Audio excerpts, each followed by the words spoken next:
এই গরমে আইসক্রিম খেতে সবাই ভালোবাসে, তার মধ্যে যদি হয় মালাই কুলফি তাহলে তো কোনো আর কথাই হবে না। তবে মালাই কুলফি কিন্তু আর দোকান থেকে কিনে খাওয়ার প্রয়োজন নেই, বাড়িতেই মাত্র কয়েকটি উপকরণ দিয়ে তৈরি করে নিতে পারবেন দোকানের থেকেও বেশি স্বাদের এই মালাই কুলফি।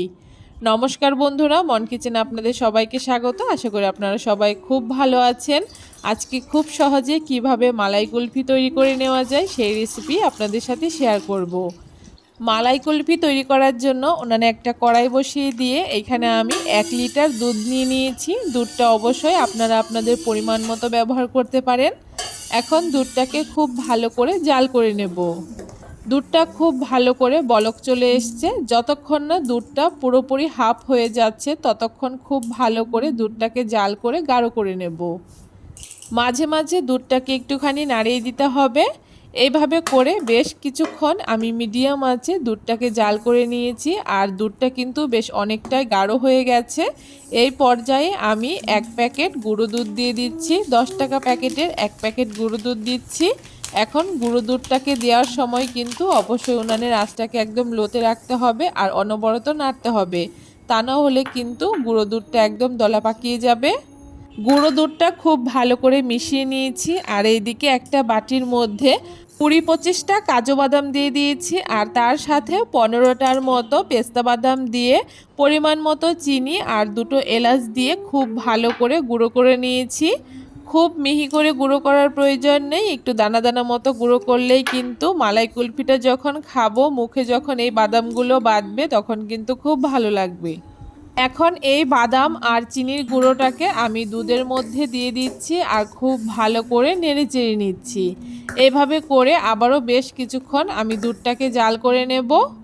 আর এইখানে আমি কালারের জন্য সামান্য একটু কেশর কালার ব্যবহার করছি। আমার কাছে কেশর ছিল না, তাই আমি কেশর ফুড কালার ব্যবহার করেছি। তবে আপনাদের কাছে যদি কেশর থাকে অবশ্যই এখানে কেশরটাই ব্যবহার করবেন।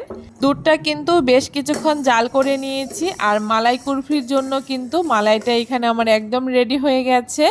দুধটা যতটা গাঢ় হয়েছে এটা কিন্তু ঠান্ডা হওয়ার পরে আরও কিছুটা গাঢ় হয়ে যাবে, তাই এইখানে আর গাঢ় করা যাবে না। দুধটাকে এখন নামিয়ে ঠান্ডা করে নেব।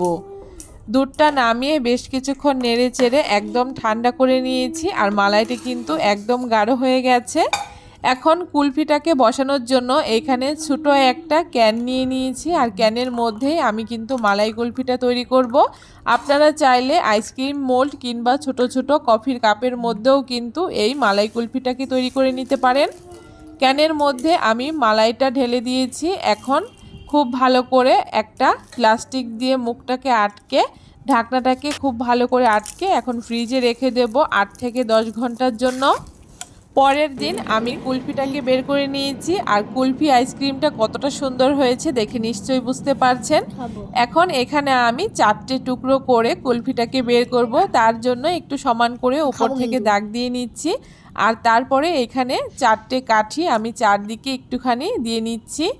এই কাঠিগুলো কিন্তু আমি বাড়িতেই তৈরি করে নিয়েছি, তবে আপনারা চাইলে কিন্তু বাজার থেকে কিনে আনা কাঠিও ব্যবহার করতে পারেন। এখন খুব ভালো করে একটুখানি হাত দিয়ে ক্যানটাকে এভাবে করে নাড়ালেই দেখবেন চারদিক থেকে খুব সুন্দর করে কুলফিটা বেরিয়ে আসবে।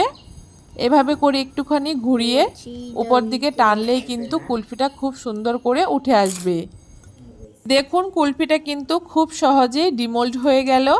এখন একটা প্লেটের উপরে রেখে একটা ছুরির সাহায্যে আমি এভাবে করে আস্তে আস্তে করে কুলফিটাকে টুকরো করে নেব। এভাবে করে খুব সাবধানে কুলফিটাকে কেটে নিতে হবে। আর কুলফিটা কতটা সুন্দর হয়েছে আপনারা দেখে নিশ্চয়ই বুঝতে পারছেন। খেতে কিন্তু দুর্দান্ত হয়েছিল। আপনারা যদি বাড়িতে বানিয়ে একবার এই কুলফিটা খান তাহলে কিন্তু বাজার থেকে আর কিনে খাওয়ার প্রয়োজনই হবে না। আপনাদের মনে হবে এখন থেকে বাড়িতেই তৈরি করে খাবো। এতটাই টেস্টি হয় এই মালাই কুলফিটা। দেখুন কুলফিটাকে আমি একটা প্লেটের উপরে সাজিয়ে নিয়েছি, আর উপর থেকে একটুখানি পেস্তার কুচি দিয়ে দিচ্ছি দেখতে ভালো লাগার জন্য। কেমন লাগলো আজকের খুব সহজ এই মালাই কুলফির রেসিপি অবশ্যই জানাতে ভুলবেন না। ভিডিওটা ভালো লাগলে সবার সাথে শেয়ার করে দেবেন।